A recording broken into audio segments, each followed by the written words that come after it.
মুসলমান ভাইরা আমার, ইতিকাফ করার কি ফজিলত! আল্লাহর রাসূল বলেন, আমার কোন উম্মত যদি একদিন ইতিকাফ করে, একদিন ইতিকাফ করার কারণে তার থেকে জাহান্নামকে 3 খণ্ডক দূরে সরায়া দেওয়া হবে। কয় খণ্ডক বলেন? 3 খণ্ডক দূরে সরায়া দেওয়া হবে। এক খণ্ডকের দূরত্ব হলো আসমান এবং জমিনের ফাঁকা জায়গা। এইরকম একদিন ইতিকাফ করার কারণে আল্লাহর রাসূল বলেন জাহান্নামকে 3 খণ্ডক দূরে সরায়া দেওয়া হবে। তাহলে যেই ব্যক্তি 10 দিন ইতিকাফ করবে, তার থেকে জাহান্নামকে বাজান চিন্তা করেন কতটা দূরে সরায়া দেওয়া হবে। এবং ইতিকাফকারী তিনি মসজিদে বসে ইতিকাফ করার কারণে যেই সমস্ত ইবাদত বন্দেগী বাহিরে করার কথা ছিল, মসজিদে বসার কারণে সে তো এগুলো করতে পারবে না। কিন্তু আল্লাহ রব্বুল আলামিন ফ্রি তার আমলনামায় এর সওয়াব দান করবে। উদাহরণস্বরূপ মনে করুন এলাকায় কোথাও জানাজার নামাজ শুরু হয়েছে।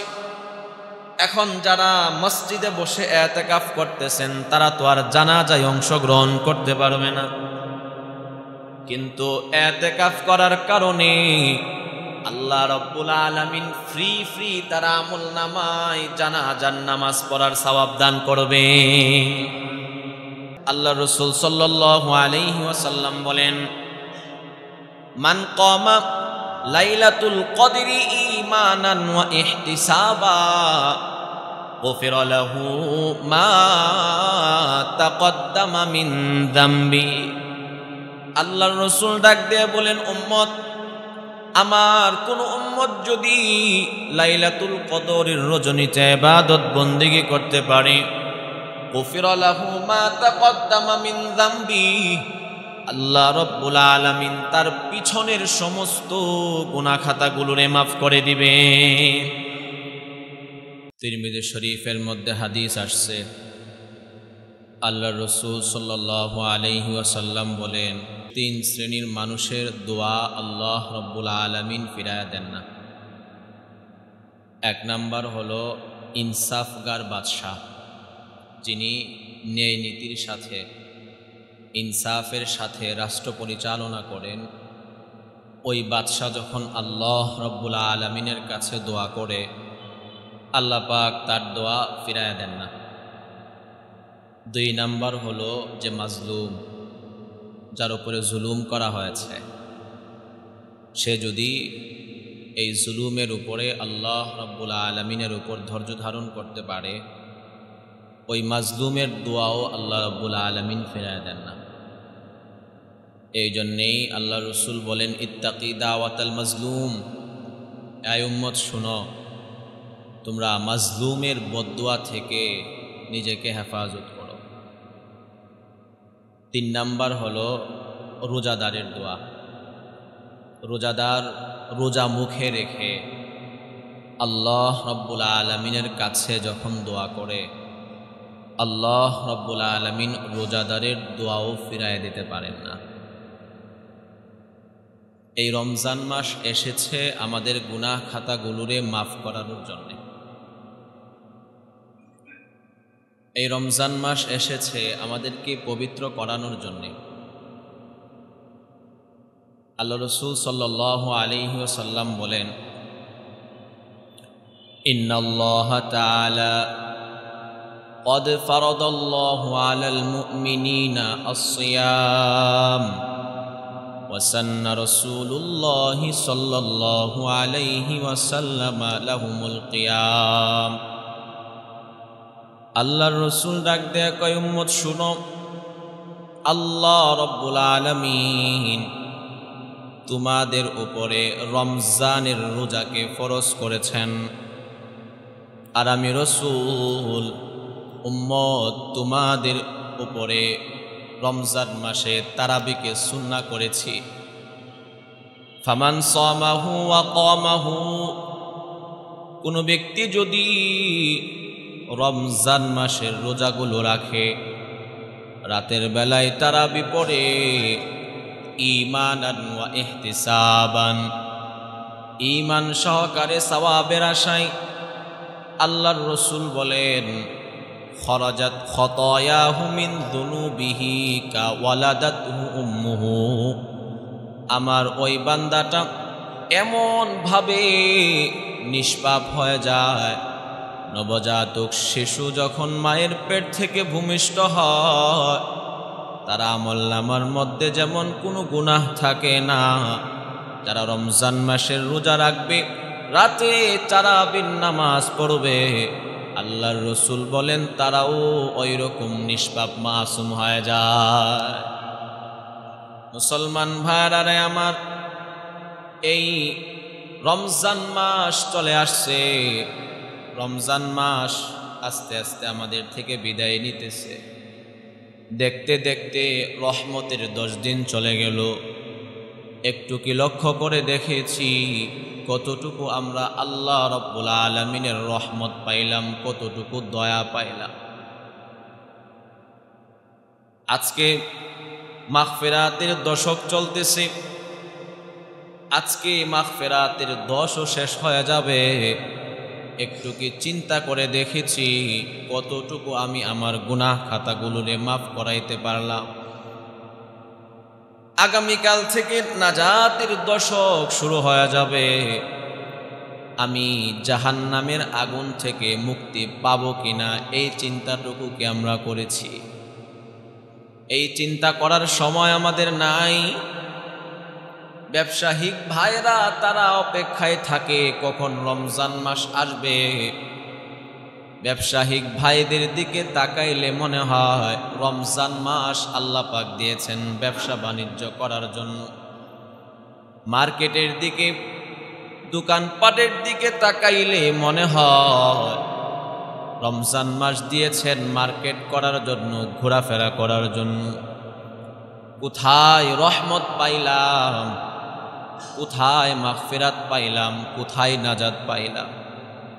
আল্লাহ রব্বুল আলামিন রমজান মাস দিলেন কোন কাজে, আর আমরা কোন কাজে রমজান মাসকে ব্যবহার করতেছি? আজকে রমজানের মর্যাদা আমাদের অন্তরে তেমন নাই। মুসলমান যেই দিন দেহ থেকে প্রাণ পাখিটা বের হয়ে যাবে, ওই দিন কিন্তু ঠিকই বাজার রমজানের মর্যাদা বুঝে আসবে। এই জন্য আমলের দিকে অগ্রসর হওয়া। আমার সাথে কেবলমাত্র আমার নেক আমল যাবে, আর কিছুই যাবে না। দুনিয়াতে থেকে যাবে, আমার আপনার সাথে শুধু আমার আমল যাবে, আমল যাবে। একটা ক্ষুধার্ত কাকের সামনে যদি এক মুঠ খাবার ছিটায়া দেওয়া হয়, এই খাবারটা খাবার জন্য একটা কাক আর একটা কাকের উপরে পড়তে থাকবে, কে কার আগে খাবারটারে চুষে নিবে। আমার আপনার সম্পদগুলো বাজান ওই এক মুঠ ভাতের ন্যায়। কাক যেমন অপেক্ষায় থাকে, আমার আপনার সম্পদগুলো নেওয়ার জন্য অপেক্ষায় আছে, বরং ধান্দায় আছে কে কার চাইতে বেশি নিবে, কে কার চাইতে বেশি নিবে। এই জন্য নিজের জন্য কিছু করা। আল্লাহ রাব্বুল আলামিন পবিত্র কোরআনের মধ্যে বলেন, ওয়াকদ্দিমু লিআনফুসিকুম। এই বান্দা, তোমরা নিজেদের জন্য অগ্রে কিছু পাঠাও। ওয়াল তানজুর নাফসুম মা কদ্দামাত লিগাদ। আল্লাহ রাব্বুল আলামিন বলেন, বান্দা তুমি আখিরাতের জন্য কি সঞ্চয় করেছো একটু চিন্তা করো, একটু চিন্তা করো। এখন বর্তমানে দেখা যায় আমরা যেই অল্প কিছু আমল করি, এই আমলগুলো আবার মানুষের কাছে বলে বলে নষ্ট করে দেই। আমল করার পরে শয়তান অন্তরের মধ্যে ওয়াসওয়াসা দেয়, বান্দা তুমি তোমার নেক আমলের কথাগুলো আরেকজনের কাছে বলো, তোমার বন্ধু বান্ধবদের কাছে বলো, তোমার আত্মীয় স্বজনদের কাছে বলো। মুসলমান এক বলা হলো এই নিয়তে আমি যদি আমার নেক আমলের কথা আরেকজনের কাছে বলি তাহলে সেও আমলের প্রতি উদ্বুদ্ধ হবে, এটা ভালো। আর যদি এই নিয়তে বলেন আমি যদি আমার নেক আমলের কথা মানুষকে বলি, মানুষ আমাকে বড় আল্লামা মনে করবে, মানুষ আমাকে বড় বুজুর্গ মনে করবে, মানুষ আমাকে বড় মুত্তাকি মনে করবে। মনে রাখবেন, মানুষকে দেখানোর জন্য যদি কোনো আমল করা হয়, ওই আমলের সওয়াব তো আপনি পাবেনই না, বরং ওই আমলটাই আপনাকে জাহান্নামে নেওয়ার জন্য কারণ হয়ে দাঁড়াবে। মিশকাত শরীফের মধ্যে হাদিস আসছে, আল্লাহর রাসূল বলেন, কোনো ব্যক্তি যদি নিজের নাম দাম শুহরত কামানোর জন্য, যশ খ্যাতি প্রসিদ্ধির জন্য ভালো কাজ করে, নেক আমল করে, আল্লাহর রাসূল বলেন আমি দাজ্জালকে যতটা ভয়ঙ্কর মনে করি, আমি দাজ্জালকে যতটা ঈমান বিধ্বংসী মনে করি, এর চাইতে বেশি ভয় করি ওই সমস্ত মানুষদেরকে যারা নিজেদের নাম দাম প্রসিদ্ধি অর্জনের জন্য ভালো কাজ করে, পুণ্যের কাজ করে। তাহলে আমি যদি মানুষকে দেখানোর উদ্দেশ্যে আমল করি, এই আমলের দ্বারা জান্নাত তো পাবই না, বরং এই আমলটাই আমার জাহান্নামে নেওয়ার জন্য কারণ হয়ে দাঁড়াবে। বুখারী শরীফের মধ্যে হাদিস আসছে, হযরত আবু হুরায়রা রাদিয়াল্লাহু তাআলা আনহু থেকে হাদিস বর্ণিত। হযরত আবু হুরায়রা রাদিয়াল্লাহু তাআলা আনহু এই হাদিসটা বলতে গিয়ে 3 বার বেহুশ হয়ে তিনি জমিনের মধ্যে পড়ে গিয়েছিলেন। হযরত আবু হুরায়রা বলেন, আল্লাহর রাসূল বলেছেন কিয়ামতের ময়দানে সর্বপ্রথম 3 ব্যক্তির হিসাব হবে। কয় ব্যক্তির হিসাব? 1 নাম্বার হলো যিনি আল্লাহর রাস্তায় শহীদ হয়েছেন, ওই শহীদ ব্যক্তিকে আল্লাহর আদালতে ডাকা হবে। আল্লাহ রব্বুল আলামিন তাকে যে নিয়ামতগুলো দিয়েছেন, সমস্ত নিয়ামতের কথাগুলো তারে স্মরণ করাইবেন। আল্লাহ রব্বুল আলামিন হাত দিয়েছেন, পা দিয়েছেন, জবান দিয়েছেন, বুঝার জন্য আকলে সালিম সুস্থ মেধা দান করেছেন, ইজ্জত দিয়েছেন, সম্মান দিয়েছেন, মা দিয়েছেন, বাবা দিয়েছেন। আল্লাহ রব্বুল আলামিন বান্দাকে যতগুলো নিয়ামত দিয়েছেন, সমস্ত নিয়ামতের কথা বান্দাকে স্মরণ করাইবে। বান্দা নিয়ামতের কথাগুলো স্বীকার করবে। আল্লাহ রব্বুল আলামিন বলবেন, বান্দা কৃতজ্ঞতা স্বরূপ তুমি আমার জন্য কি এনেছ? ওই শহীদ ব্যক্তিটা ডাক দিয়ে বলবে, রে মালিক, তোমার দিনকে তোমার জমিনে প্রতিষ্ঠা করার জন্যে আল্লাহ আমি তোমার রাস্তায় কাফেরদের সাথে যুদ্ধ করে শহীদ হয়েছি। জীবন দিয়ে দেওয়া সাধারণ কথা না। আল্লাহ রব্বুল আলামিন তো তার অন্তরের খবর জানতেন। আল্লাহ রব্বুল আলামিন ডাক দিয়ে বলবেন, মিথ্যা কথা, তুমি যুদ্ধের ময়দানে গিয়েছ, তুমি শহীদ হয়েছ, যুদ্ধ করেছ আমি আল্লাহকে খুশি করার জন্য নয়, তুমি যুদ্ধ করেছ মানুষকে দেখানোর জন্য। এলাকার মানুষ যেন তোমাকে বীর বাহাদুর বলে, এলাকার মানুষ যেন তোমাকে মুজাহিদ বলে। মানুষকে খুশি করার জন্য তুমি যুদ্ধ করেছ। যে উদ্দেশ্যে তুমি যুদ্ধের ময়দানে গিয়েছিলে, ওই উদ্দেশ্য তো তোমার দুনিয়াতে হাসিল হয়ে গিয়েছে। আজকে আমি আল্লাহর আদালতে বান্দা তোর জন্য কিছুই নাই। ফেরেশতাদেরকে আদেশ দেওয়া হবে, ফেরেশতারা ওই শহীদ ব্যক্তিটাকে উপর করে টেনে হেঁচড়ে নিয়ে জাহান্নামে নিক্ষেপ করবে। 2 নম্বরে আল্লাহ রব্বুল আলামিনের দরবারে একজন আলেমকে ডাকা হবে, যিনি দ্বীনের খেদমত করতেন। ইকরাউল কোরআন, বেশি বেশি কোরআন তেলাওয়াত করতেন, অনেক নেক আমল করতেন। আল্লাহ রব্বুল আলামিন ওই আলেমকে যত নিয়ামতগুলো দিয়েছেন, সমস্ত নিয়ামতের কথা তারে স্মরণ করাইবেন। ওই আলেম স্বীকার করবে, আল্লাহ রাব্বুল আলামিন বলবেন, বান্দা কৃতজ্ঞতা স্বরূপ তুমি আমার জন্য কি এনেছ?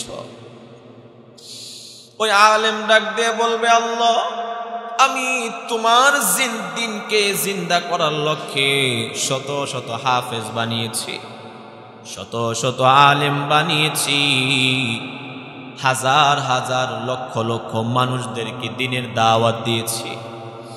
আল্লাহ রাব্বুল আলামিন বলবেন, মিথ্যা কথা, তুমি এগুলো করেছো মানুষ যেন তোমাকে বড় আলেম বলে।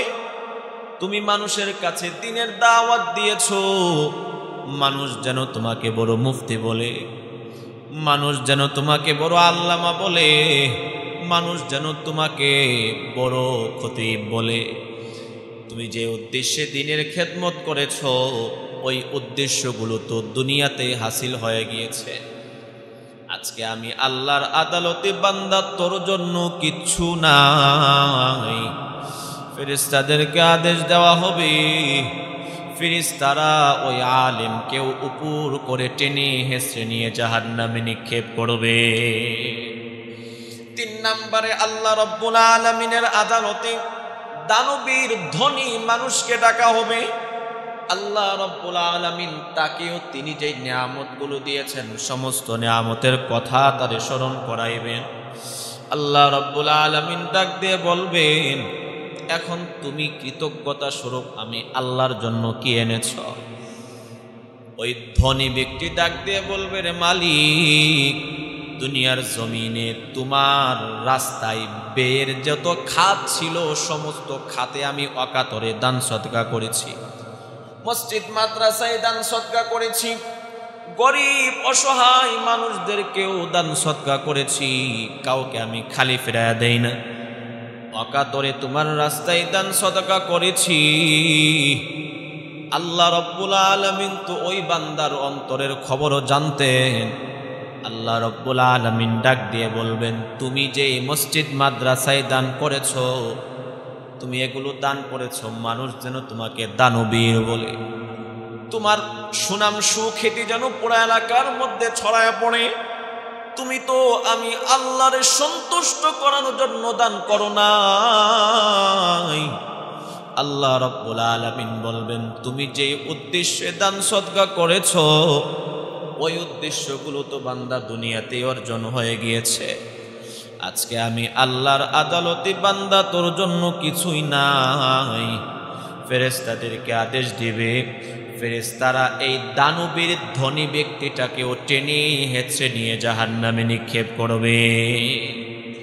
এই জন্য আমরা যে নেক আমল করব, কার সন্তুষ্টি অর্জনের জন্য নেক আমল করতে হবে? আরো জোরে আওয়াজ দিয়ে বলেন, কার সন্তুষ্টির জন্যে? রমজান মাস ইবাদত করব, আগে নিয়তটাকে সঠিক করেন, কার জন্য আমি ইবাদত করতেছি। ও মুসলমান, আল্লাহ রাব্বুল আলামিন যে উদ্দেশ্যে আমাদেরকে রমজান মাস দিয়েছেন তার ওয়ালি হওয়ার জন্য, তার বন্ধু হওয়ার জন্য, ওই উদ্দেশ্য যদি আমরা অর্জন করতে পারি আলহামদুলিল্লাহ। আর যদি ওই উদ্দেশ্য আমরা অর্জন করতে না পারি, রমজানের আগে যেমন সুদ খাইতাম রমজানেও সুদ খাইতেছি, রমজানের আগে যেমন গীবত করতাম রমজান মাসেও গীবত ছাড়তে পারি নাই, রমজানের আগে যেমন মিথ্যা কথা বলতাম রমজান মাসেও মিথ্যা ছাড়তে পারি নাই, রমজানের আগে যেমন নামাজ কায়জা করতাম রমজান মাসেও নামাজ কায়জা হয়ে যায়। এক কথায় রমজান মাসেও যারা আমরা গুনাহ থেকে মুক্ত হতে পারি না, আমাদের কপাল বড় খারাপ, আমাদের কপাল বড় খারাপ। এই জন্য আল্লাহ রাব্বুল আলামিনের কাছে, আল্লাহ রাব্বুল আলামিনের কাছে নিজের গুনাহের কথা স্মরণ করে কান্নাকাটি করা। হাদিসের মধ্যে আসছে আল্লাহর রাসূল সাল্লাল্লাহু আলাইহি ওয়াসাল্লাম বলেন, এই রমজানে উম্মত তোমরা 4টা কাজ বেশি বেশি করে করবা। কয়টা আমল? সবাই বলেন কয়টা আমল? 1 নাম্বার হলো বেশি বেশি করে কালিমায়ে তয়্যিবা পড়তে থাকা, লা ইলাহা ইল্লাল্লাহ, বেশি বেশি লা ইলাহা ইল্লাল্লাহর আমল করতে থাকা। 2 নাম্বার হলো বেশি বেশি করে ইস্তিগফারের আমল করতে থাকা। আস্তাগফিরুল্লাহ আস্তাগফিরুল্লাহ, মাঝে মাঝে বাংলায় বলা, আল্লাহ আপনি আমারে মাফ করিয়া দেন, আল্লাহ জিন্দেগীর সমস্ত গুনাহ খাতাগুলো মেহেরবানি করে মাফ করিয়া দেন। 3 নাম্বার বেশি বেশি করে আল্লাহ রাব্বুল আলামিনের কাছে জাহান্নাম থেকে পানাহ চাওয়া। 4 নাম্বার হলো আল্লাহ রাব্বুল আলামিনের কাছে বেশি বেশি করে জান্নাত চাওয়া।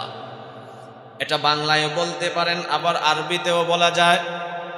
আল্লাহুম্মা ইন্নী আউযু বিকা, আল্লাহুম্মা ইন্না নাসআলুকাল জান্নাতা ওয়া নাউযু বিকা মিনান নার, আল্লাহুম্মা ইন্না নাসআলুকাল জান্নাতা ওয়া নাউযু বিকা মিনান নার।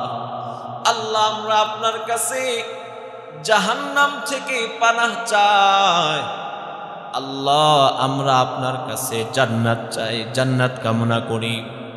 এই 4টা আমল রমজান মাসে আমরা বেশি বেশি করে করব। মুসলমান মনে রাখতে হবে, এই রমজান মাস এটা হলো আল্লাহ রাব্বুল আলামিনের পক্ষ থেকে খালি চেক। বান্দা যত পারো নেক আমলের মাধ্যমে এখানে সংখ্যা তুমি বসাইতে থাকো। এই জন্য রমজান মাসে কাহারো সাথে কোনো ঝগড়াঝাটি নাই, কাহারো সাথে বেশি কথাবার্তা নাই। সময় পাইলেন একটু জিকির আজকার করবেন, একটু কোরআন তেলাওয়াত করবেন, 2-4 রাকাত নফল নামাজ পড়লেন। যখন এই সময় পাইলেন 2 হাত উঠায়া আল্লাহ রাব্বুল আলামিনের কাছে নিজের গুনাহের জন্য ক্ষমা চাইতে থাকা। কারণ রমজান মাসেও যদি আমি আমার গুনাহ খাতাগুলোরে মাফ করাইতে না পারি, আমার মতো কপাল পোড়া হতভাগা আর কেউ নাই। উদাহরণস্বরূপ মনে করুন, একজন লোক সে অন্যায় করলো, তাকে আদালত যাবজ্জীবন কারাদণ্ড দিল। সে যখন জেলখানার মধ্যে ঢুকলো, কিছুদিন পর উদাহরণস্বরূপ সরকার পরিবর্তন হয়েছে, নতুন সরকার আসছে। নতুন সরকার এসেই ঘোষণা দিল, আগামীকাল 10টায় 10 মিনিটের জন্য জেলখানার দরওয়াজা খোলা হবে। 10 মিনিটের ভিতরে যারা জেলখানা থেকে বের হতে পারবে তাদেরকে চিরতরে মুক্ত করে দেওয়া হবে। কথা অনুযায়ী আগামীকাল 10টায় 10 মিনিটের জন্য জেলখানার দরওয়াজা খোলা হলো। ওই লোক যার যাবজ্জীবন কারাদণ্ড হয়েছে, সে ওই সময় তার আসবাবপত্রগুলো গুছাইতে গুছাইতে, তার সামানাগুলো গুছাইতে গুছাইতে 10 মিনিট পার হয়ে গিয়েছে। ঘড়ির মধ্যে তাকায় দেখে 10 মিনিট সময় শেষ। দৌড়ায়া জেলখানা থেকে বের হয়ে গেটের সামনে এসে দেখে জেলখানার গেট লাগিয়ে দেওয়া হয়েছে। সাথী সঙ্গী যারা ছিল সবাই জেলখানা থেকে বের হয়ে গিয়েছে, কিন্তু এই কপাল পোড়া জেলখানা থেকে বের হতে পারে নাই। তার মতো হতভাগা আর কেউ আছে? মুসলমান, এই ব্যক্তি থেকে আরো বেশি কপাল পোড়া ওই সমস্ত মানুষ যারা রমজান মাস পাইল কিন্তু আল্লাহ রাব্বুল আলামিনের কাছে কান্নাকাটি করে তার গুনাহ খাতাগুলোরে মাফ করাইতে পারল না। এই জন্য আমরা এই রমজানে কাহারো সাথে কোনো কথাবার্তা নাই, প্রয়োজনীয় কথা ছাড়া কথাবার্তা কম বলে যতটুকু সময় পাবো বেশি বেশি ইবাদত বন্দেগী করার চেষ্টা করব তো ইনশাআল্লাহ। পাশাপাশি এই রমজানের শেষ দশক শুরু হচ্ছে, আমরা শেষ দশকে অনেক আমল আছে, তন্মধ্য থেকে একটা গুরুত্বপূর্ণ আমল হলো ইতিকাফ। কি বলেন? এই ইতিকাফ শব্দের অর্থ হলো অবস্থান করা, পড়ে থাকা, আল্লাহ রাব্বুল আলামিনের দরবারে এসে পড়ে থাকা। উদ্দেশ্য হলো আল্লাহ তোমার রহমত ছাড়া, তোমার দয়া ছাড়া তোমার ঘর মসজিদ থেকে বের হব না। যারাই এতেকাফ করবেন এই নিয়তে, এই উদ্দেশ্যে এতেকাফ করবেন। মুসলমান ভাইরা আমার, এতেকাফ করার কি ফজিলত! আল্লাহর রাসূল বলেন, আমার কোন উম্মত যদি একদিন এতেকাফ করে, একদিন এতেকাফ করার কারণে তার থেকে জাহান্নামকে 3 খণ্ডক দূরে সরায়া দেওয়া হবে। কয় খণ্ডক বলেন? 3 খণ্ডক দূরে সরায়া দেওয়া হবে। এক খণ্ডকের দূরত্ব হলো আসমান এবং জমিনের ফাঁকা জায়গা। এইরকম একদিন এতেকাফ করার কারণে আল্লাহর রাসূল বলেন জাহান্নামকে 3 খণ্ডক দূরে সরায়া দেওয়া হবে। তাহলে যেই ব্যক্তি 10 দিন এতেকাফ করবে, তার থেকে জাহান্নামকে বাজান চিন্তা করেন কতটা দূরে সরায়া দেওয়া হবে। এবং এতেকাফকারী তিনি মসজিদে বসে এতেকাফ করার কারণে যেই সমস্ত ইবাদত বন্দেগী বাহিরে করার কথা ছিল, মসজিদে বসার কারণে সে তো এগুলো করতে পারবে না। কিন্তু আল্লাহ রব্বুল আলামিন ফ্রি তার আমলনামায় এর সওয়াব দান করবে। উদাহরণস্বরূপ মনে করুন এলাকায় কোথাও জানাজার নামাজ শুরু হয়েছে। এখন যারা মসজিদে বসে ইতিকাফ করতেছেন তারা তো আর জানাজায় অংশগ্রহণ করতে পারবে না, কিন্তু ইতিকাফ করার কারণে আল্লাহ রাব্বুল আলামিন ফ্রি তার আমলনামায় জানাজার নামাজ পড়ার সওয়াব দান করবে। এই ইতিকাফ এটা 20 রমজানের পরে 21 রমজান থেকে ইতিকাফ শুরু হয়। তো যারা আমরা ইতিকাফের নিয়ত করেছি আমরা তো অবশ্যই ইতিকাফ করব। আর যারা আমরা ইতিকাফ করতে পারি না বিভিন্ন ব্যস্ততার কারণে, সাংসারিক ব্যস্ততা বলেন, ব্যবসায়িক ব্যস্ততার কারণে, চাকরির ব্যস্ততার কারণে, বিভিন্ন ব্যস্ততায় যারা আমরা ইতিকাফ করতে পারি না, আমাদের জন্য একটা সুযোগ আছে। সেটা হলো আমরা নিয়ত করি এই রমজানের শেষ দশকের প্রত্যেক রজনী রাতের বেলায় মসজিদে কাটাবো। দিনের বেলায় আপনি ব্যবসা বাণিজ্য করলেন, দিনের বেলায় আপনি অফিস আদালত করলেন, আর রাতের বেলায় আপনার সময়টা আপনি মসজিদে কাটান, ইনশাআল্লাহ আশা করা যায় আপনিও লাইলাতুল কদর থেকে বঞ্চিত হবেন না। যদি এটা না পারেন তাহলে অন্তত এই শেষ দশকের বেজুর রজনীগুলো মসজিদে কাটানোর চেষ্টা করেন। প্রথমত নিয়ত করেন যতদিন আমি বেঁচে থাকব প্রত্যেক বৎসর রমজানের শেষ দশকে ইতিকাফ করব। কারণ আল্লাহর রাসূল সাল্লাল্লাহু আলাইহি ওয়াসাল্লাম তিনি সারা জীবন রমজান মাসে ইতিকাফ করেছেন। যদি এটা সম্ভব না হয় তাহলে নিয়ত করেন যতদিন বেঁচে থাকব রমজানের শেষ দশকে প্রত্যেকটা রজনী আমি মসজিদে কাটাবো। এটাও যদি সম্ভব না হয় তাহলে নিয়ত করেন অন্তত রমজানের শেষ দশকের বেজোর রজনীগুলো আমি আল্লাহর ঘর মসজিদে কাটাবো। ইনশাআল্লাহ আশা করা যায় আপনি লাইলাতুল কদর থেকে বঞ্চিত হবেন না। আর যদি এটাও না পারেন তাহলে অন্তত বাড়ির মধ্যে আগের চাইতে এই শেষ দশকের আপনি আমলের পরিমাণটা আরেকটু বাড়ায়া দেন। মুসলমান ভাইরা আমার, হাদিসের মধ্যে আসছে আল্লাহর রাসূল সাল্লাল্লাহু আলাইহি ওয়াসাল্লাম শেষ দশকে সাদ্দা ইজারুহু কোমর বেঁধে তারপরে ইবাদত বন্দেগীতে নেমে যাইতেন। শেষ দশকে আল্লাহর রাসূল সাল্লাল্লাহু আলাইহি ওয়াসাল্লাম স্ত্রীদের কাছেও যেতেন না। তাহাজ্জুদের সময় আল্লাহর রাসূল সাল্লাল্লাহু আলাইহি ওয়াসাল্লাম তার পরিবারকেও জাগায়া দিতেন। আল্লাহর রাসূল তো পুরা রমজান মাস তিনি ইবাদত বন্দেগী করতেন, বিশেষ করে শেষ দশকে এটা আরো বেড়ে যাইত। এই জন্য আমরা যারা বাড়িতে থাকবো অন্তত এই শেষ দশকে আমরা আমাদের ইবাদতের পরিমাণটা আর একটু বাড়ায়া দিব, পারবো না ইনশাআল্লাহ? মনে রাখবেন, ইতিকাফ হলো 3 প্রকার। ইতিকাফ কত প্রকার? ওয়াজিব ইতিকাফ, সুন্নতে মুআক্কাদা, 3 নাম্বার হলো নফল ইতিকাফ। নফল ইতিকাফ মানে হলো আপনি মসজিদের মধ্যে ঢুকলেন, মসজিদে ঢুকার 5টা সুন্নাহ আছে। কয়টা সুন্নাহ বলেন?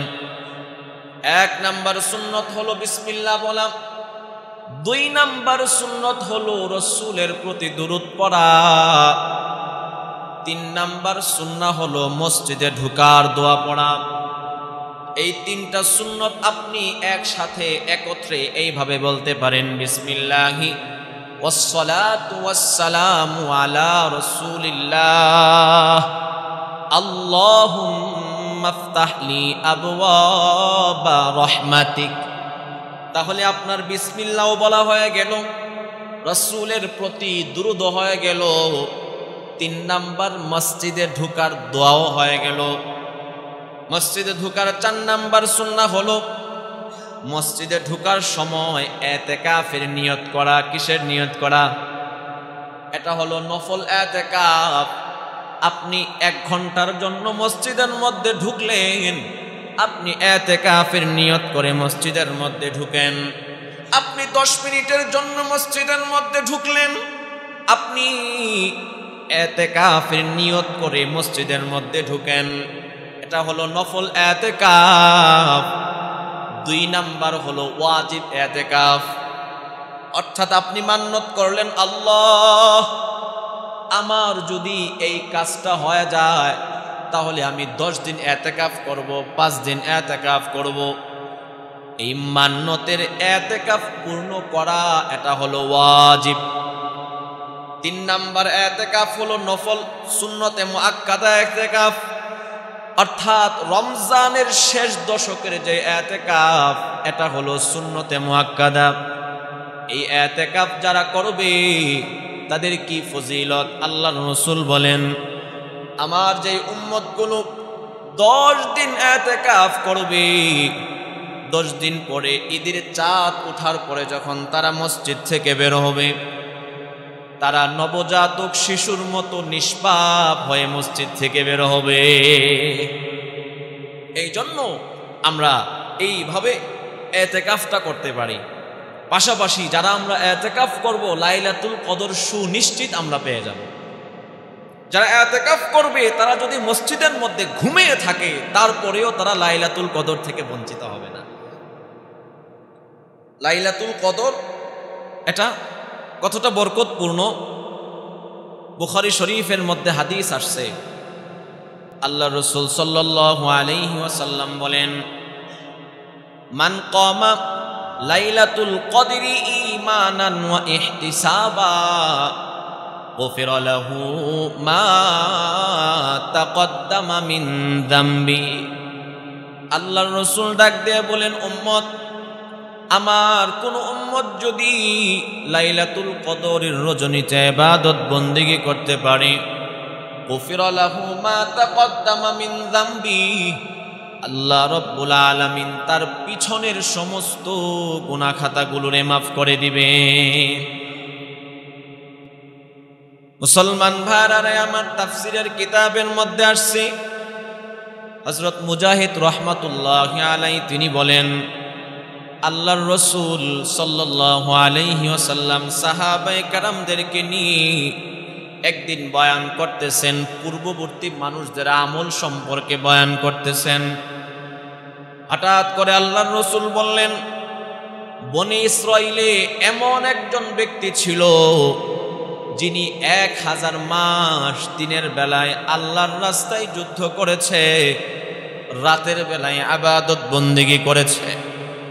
এবং 4 জন নবীর কথা আল্লাহর রাসূল আলোচনা করলেন, যেই 4 জন নবী ধারাবাহিকভাবে 80 বছর পর্যন্ত আল্লাহর ইবাদত বন্দেগী করেছেন।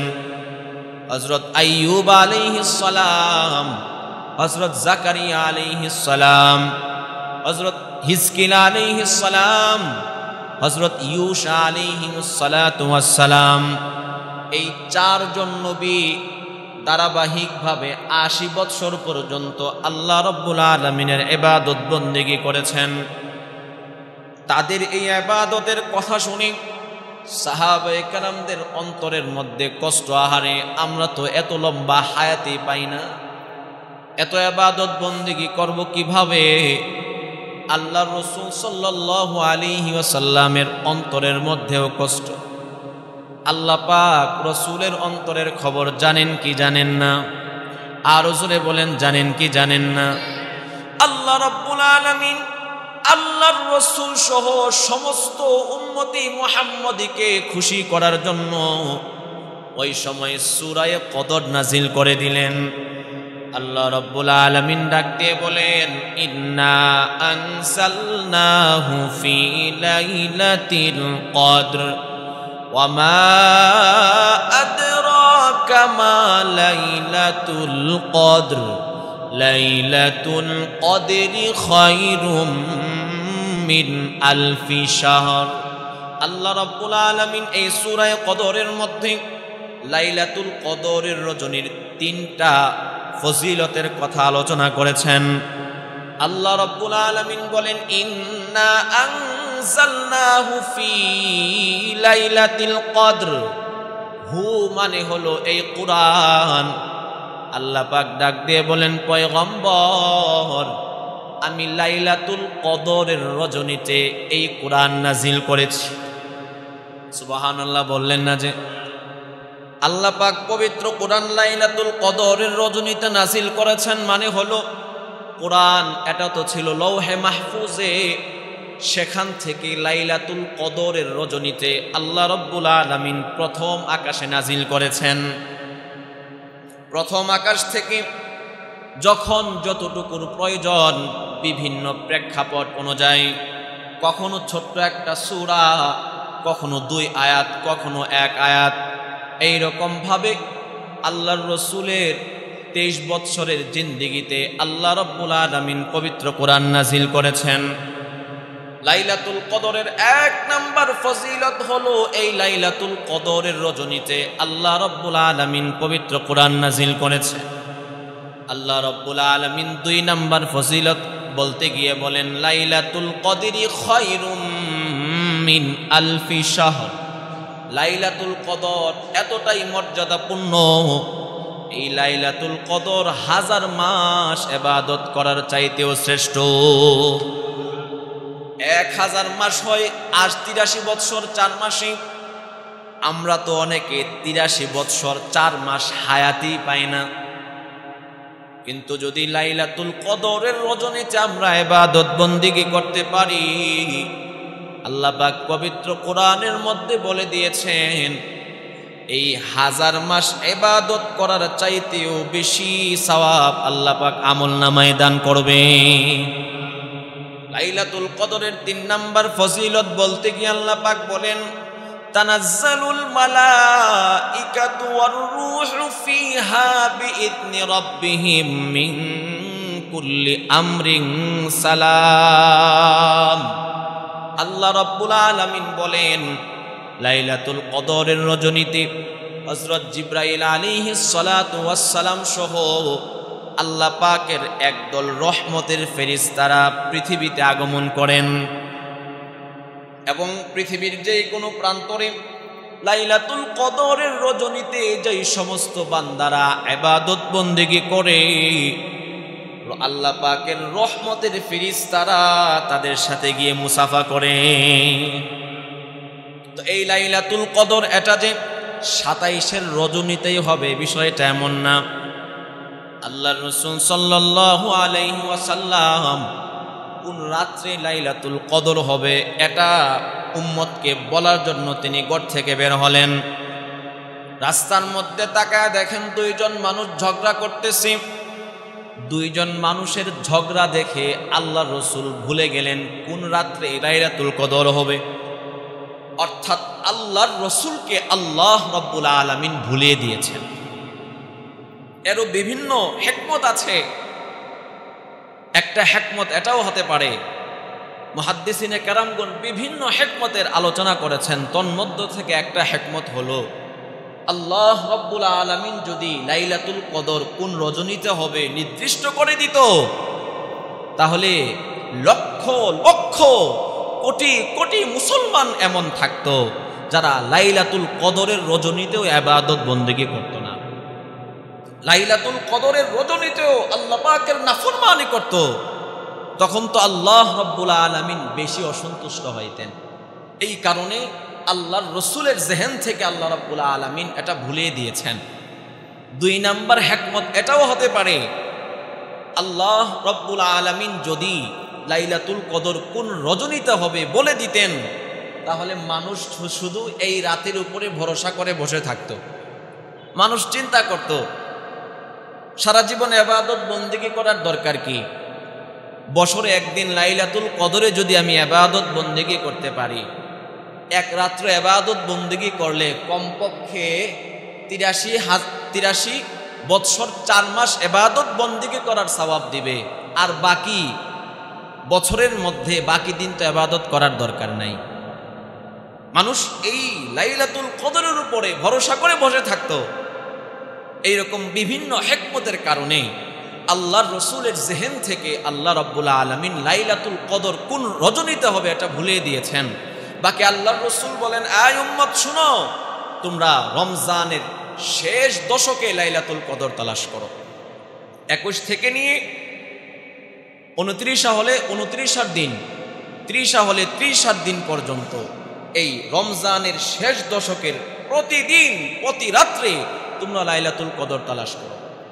যদি এটা সম্ভব না হয়, আল্লাহর রসুল বলেন, তাহলে অন্তত তোমরা শেষ দশকের বেজুর রজনীগুলো অবশ্যই লাইলাতুল কদর তালাশ করবা। 21 রমজান, 23 রমজান, 25 রমজান, 27 রমজান, 29 রমজান, এই 5টা দিন অন্তত অবশ্যই আমরা লাইলাতুল কদর তালাশ করব। বিশেষ করে যারা আমরা ইতিকাফে বসবো, ইনশাআল্লাহ সে যদি মসজিদে ঘুমিয়েও থাকে তারপরেও সে লাইলাতুল কদর থেকে বঞ্চিত হবে না। এই জন্য নিয়ত করেন জীবনে একবার হলেও ইতিকাফে বসবো। নিয়ত করা যায় না ইনশাআল্লাহ? আমরা সবাই নিয়ত করবো তো ইনশাআল্লাহ। আল্লাহ তৌফিক দেন, বলেন আমিন। পাশাপাশি আরেকটা কথা না বললেই নয়, যারা আমরা পেপার পত্রিকা পড়ি, অবশ্যই আমরা দেখেছি বর্তমানে এই ফিলিস্তিনি মুসলমানদের উপরে যেই রকমভাবে নির্যাতন করা হচ্ছে, ছোট ছোট মাসুম শিশুদেরকে, মা বোনদেরকে, আমার মুসলিম ভাই বোনদেরকে পশুর মতো গুলি করে হত্যা করা হচ্ছে। যাদেরকে হত্যা করা হচ্ছে এরা তো আমাদেরই মুসলিম ভাই বোন। যাদের ঈমান যত মজবুত হবে এই বিষয়গুলো তাদের অন্তরে তত বেশি ব্যথা লাগবে। যাদের ঈমান যত মজবুত হবে এই বিষয়গুলো দেখার পরে তাদের চোখ থেকে তত বেশি পানি বের হবে। কারণ আল্লাহর রাসূল হাদিসের মধ্যে বলেছেন, আল মুসলিমুনা কাজাসাদিন ওয়াহিদ ইনিশতাকা আইনুহু ইনিশতাকা কুল্লুহু। আল্লাহর রাসূল বলেন, আয় দুনিয়ার উম্মত শুনো, পৃথিবীর সমস্ত মুসলমান হলো একটা দেহের মতো। একজন মানুষের চোখের মধ্যে যখন আঘাত লাগে পুরা দেহের মধ্যে ওই ব্যথা অনুভব হয়। একজন মানুষের মাথার মধ্যে যখন আঘাত লাগে পুরা দেহের মধ্যে তার এই ব্যথা অনুভব হয়। ঠিক তদরূপভাবে পৃথিবীর পশ্চিম মেরু থেকে নিয়ে পূর্ব মেরু পর্যন্ত পৃথিবীর যে কোনো প্রান্তরে কোনো মুসলমান থাকুক না কেন, তার উপরে যদি নির্যাতন করা হয় বাকি পৃথিবীর সমস্ত মুসলমানদের উপরে ঈমানি দায়িত্ব হয়ে যায় তাকে সাহায্য করা, তার পাশে দাঁড়ানো। বর্তমানে মুসলমানদের শক্তি কম, ঠিক আছে, কিন্তু মুসলমানরা যদি আল্লাহ রাব্বুল আলামিনের দরবারে চোখের পানি ছেড়ে তাদের জন্য দোয়া করতে পারে, আসমানের মালিক মহান আল্লাহ মুসলমানদের হাজারো সমস্যার সমাধান করার জন্য প্রস্তুত আছে। ইতিহাস এটাই তো প্রমাণ করে। বদরের যুদ্ধে আল্লাহর রাসূল সাল্লাল্লাহু আলাইহি ওয়াসাল্লামের সাথে মাত্র 313 জন সাহাবী, কাফেরদের সংখ্যা 1000-এর উপরে।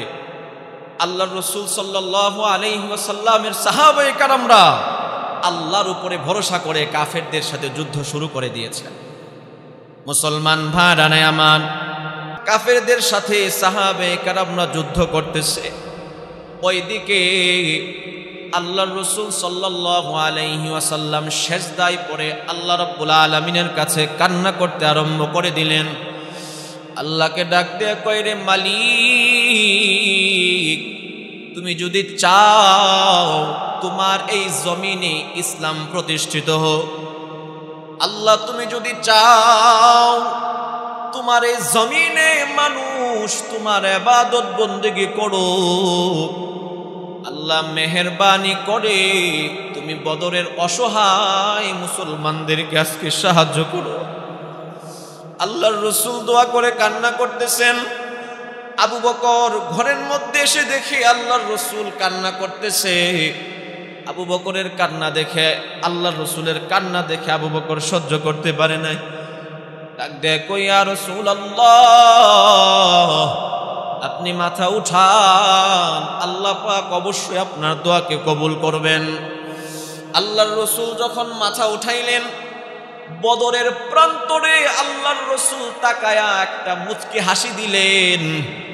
সাহাবায়ে কেরামরা জিজ্ঞাসা করলেন, ইয়া রাসূলুল্লাহ, আপনার চেহারার মধ্যে মুচকি হাসি কেন? আল্লাহর রাসূল ডাক দেয়, কয়, রে আমার সাহাবীরা শুনো, আমি বদরের প্রান্তরে তাকায়া দেখি আল্লাহ রাব্বুল আলামিন মুসলমানদেরকে সাহায্য করার জন্য রহমতের ফেরেশতাদেরকে পাঠায়া দিয়েছে। আল্লাহ রাব্বুল আলামিন রাসূলের দোয়ার বরকতে বদরের যুদ্ধে রহমতের ফেরেশতা পাঠায়া মুসলমানদেরকে সাহায্য করেছিলেন। মুসলমান, আজকে তারা যেই রকম নির্মমভাবে আমার মুসলিম ভাই বোনদেরকে তারা হত্যা করতেছে, আমাদের যদিও কোনো কিছু করার না থাকে, আমরা তো আল্লাহর কাছে দুই হাত উঠায়া তাদের জন্য একটু দোয়া করতে পারি, তাদের জন্য তো একটু চোখের পানি ছাড়তে পারি।